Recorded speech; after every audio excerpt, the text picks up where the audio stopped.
how do you continue to chug along and bounce back from another loss? I mean, I've kind of said in the past, just take things day by day, week by week. But obviously, just coming off the game and just coming off the loss, it just hurts right now. So, I mean, and then like you said, just close loss. It seems like that's been the moral of the last 4 weeks. Close loss, but loss is a loss. So, need to do better, execute better, not throw picks. I mean, we only punted one time, but turnovers, on my part, was a big factor in the game. So, clean that up. Sorry, Seth, you've been up here for 4 weeks now, and it seems, is it getting harder to come up with words? It seems like this team is snake bit because no matter what happens, it seems to be that end of game, small, it seems it's a recurring thing. How hard is it and how frustrating is it that you can't seem to, like Coach mentioned, get something to bounce your way to kind of change the outcome of one of these 4 games? Yeah, I mean, I agree with that to a certain extent, just because, every game there's just one little detail that could impact the whole entire game. And for me, I'd say this game was the first interception, because, I mean, it was a bad ball. I mean, I need to bring that down for sure, but just the crazy bounces it had and then it ends up in their hands, that was a big momentum changer. And then like Coach Silverfield was just talking about, that targeting on Hassel, that definitely changed the game, in my opinion. We had got some penalties earlier with some PIs and stuff, so maybe they were trying to even it out, the refs. But, that block happens, 10 times a game. It's just unfortunate that the UCF player got hurt. If he bounces back up, in my opinion, we're rolling. But Seth, Silverfield just told us that it's a matter of things showing up in games. You guys obviously practice it. Why do you think stuff hasn't shown up you guys are facing, whether it's the turnovers, whether it's the small mistakes? Why do you think it hasn't shown up in these 4 games for you guys? I mean, little things, small details.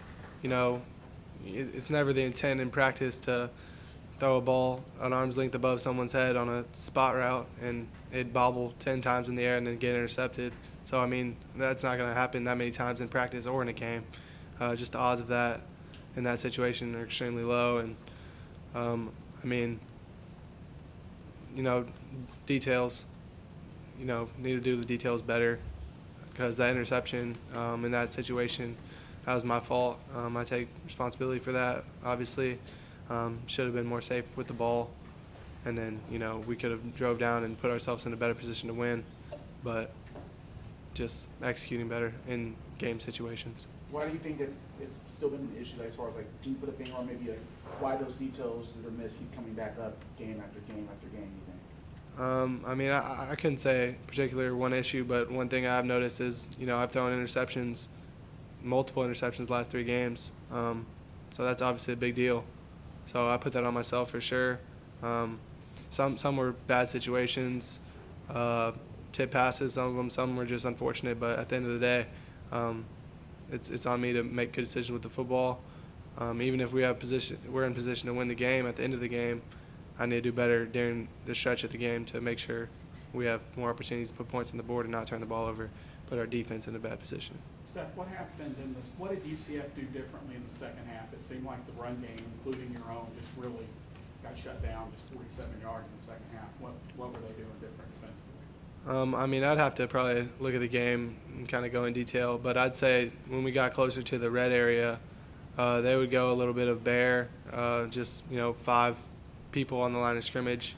So that kind of limits the quarterback run, I guess I would say. So we got some little motions, and we hit, I think we scored on one of them with a little motion across the ball and handed it to the running back. But, I mean, I felt like we moved the ball pretty well.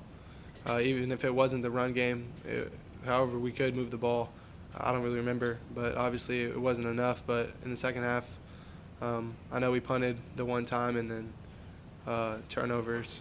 But I'd have to, watch the film to see why we couldn't run the ball. Hey, Seth, in the first half, you normally don't show emotion after the score, but on that touchdown run you did in the first half, you showed a lot of emotion. Could you walk us through why were you so emotional on that play versus just walking off like you normally do? I mean, sometimes my teammates need something to get them juiced up and amped up. So I felt like you know, I don't show emotion in practice either.